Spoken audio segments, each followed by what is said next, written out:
बहुत से लोगों का कहना था कि उस्ताद आपकी जो मोटर है ना वो स्विफ्ट में कैसे लगेगी वो बताइए। तो जैसे कि मैं बोलता हूँ ना आपको कि मेरी मोटर 80% गाड़ियों में लग जाती है। अगर आप एक एक गाड़ी की मोटर लेते बैठोगे, स्विफ्ट की, XV500 की, वैगनार की, जाइलो की, स्कॉर्पियो की, सारी गाड़ियों की मोटर लेते बैठोगे तो आप काम कैसे करोगे? इतनी सारे स्टॉक में हम सामान नहीं रख सकते ना। अगर एक ही चीज़ से हमारी सारी गाड़ियों का काम पड़ रहा है तो फिर आपको ज़रूरत ही नहीं है कि आपको हर गाड़ी की मोटर मंगानी है। तो बहुत से बोलते हैं कि आपकी गाड़ी, आपकी जो मोटर है वो स्विफ्ट में कैसे लगेगी। तो देखो, इस स्विफ्ट में ऐसे लंबे रोड आते हैं, बराबर है। तो मैं आपको बताता हूँ, ये जब हम ये गियर निकाल लेंगे ना तो ये लंबी हो जाती है मोटर। देखो अभी मैंने इसकी मोटर की रॉड काट दी है। ये जो है ना, ये इसमें लगी हुई थी, ये लंबी थी ना रॉड, ये इसके अंदर लगी हुई थी। तो आपको इसको कट करना है। ये जो मोटर ना, जूनी मोटर, जब आप हर गाड़ी में जब आप लॉक खोलते हो तो उसमें एक मोटर निकलती है। कोई भी लॉक बिना मोटर के नहीं होता है। तो आपको रॉड या भी ये जो गियर है वो उसी गाड़ी का यूज़ करना है। जैसे मैं आप लोगों को बताता हूँ, अगर पीछे का प्लास्टिक आप बदली करके लगा सकते हो तो पीछे का प्लास्टिक बदली करके लगाओ।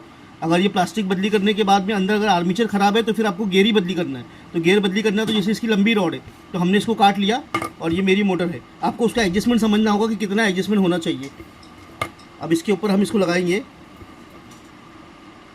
जैसे कि हमने इसमें बिठा दिया। अब ये जो मोटर आपने काटा है इसका अलाइनमेंट कितना था, ये छोटी है ना, जितना अलाइनमेंट था बराबर से उसके ऊपर ही आपको उसको काटना है और काट के आप इसमें लगा दोगे। अब देखो ये लंबी हो गई।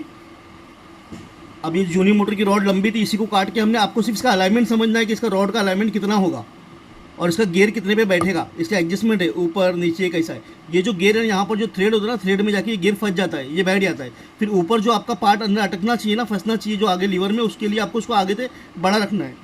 अभी हमने इसमें डाल दिया, ये देखिए अभी स्विफ्ट में बैठ जाएगा। समझ गए आप? जूनी मोटर जो स्विफ्ट की होती है वो लंबी होती है, मेरी मोटर छोटी है। मैं छोटी हो, बड़ी हो, लंबी हो, किसी भी तरह की मोटर हो, हम खेलना जानते हैं तो हम आसानी से कर देते हैं। तो बहुत से बच्चों का कहना था कि उस्ताद इसके ऊपर एक वीडियो बनाओ। तो देखो मैंने आपको वीडियो बना के समझा दिया। अगर आप पीछे का प्लास्टिक चेंज कर सकते हो तो पीछे का प्लास्टिक चेंज करके काम पटाओ। अगर प्लास्टिक चेंज करके नहीं करना है आपको, अगर अंदर का मिक्सर खराब है तो आगे की जो रॉड है उसका अलाइनमेंट काट के आपको उसको फिट करना होगा। जैसे मैंने देखो इसमें बड़ा कर दिया रॉड। अब आपको समझ में आ रहा है कि स्विफ्ट की मोटर कौन सी है और मेरी मोटर कौन सी है, क्योंकि हमने इसको कटिंग कर दिया ना। तो इस तरह से भी आप काम पटा सकते हो। और एक बात, काफ़ी लोग मुझे फ़ोन करते हैं सर, फ़ोन कर करके पूछते हैं कि सर ये समझाओ, वो समझाओ, ये समझाओ, वो समझाओ। तो आप खुद को मेरी तरफ रख के देखो कि मेरे वीडियोस जो है ना 25 लाख लोग देखते हैं, 30,000 लोग मुझसे जुड़े हुए हैं। अगर दिन में मुझे 100 लोग फ़ोन करेंगे, सर इसका वायरिंग समझाओ, उसकी वायरिंग समझाओ, उसका मोटर समझाओ, उसका पावर विंडो की स्विच की वायरिंग समझाओ, तो मैं अगर सबको जवाब देता बैठूंगा तो मेरे खुद के भी काम है ना, मैं अपने काम नहीं कर पाऊंगा। इसलिए मैं बोलता हूँ आपको जितनी चीज़ें मैं आपको वीडियो में सिखाता हूँ, जितना समझाता हूँ, आप उतना ही सीख सकते हैं। मैंने कभी किसी को ये बोल के अपना पार्ट्स नहीं बेचा कि मैं आपको सपोर्ट करूँगा, मैं आपको समझाऊँगा। मैं सिर्फ यही बोलता हूँ जितना मुझसे वीडियो में आप सीख सकते हो ना, उतना ही आप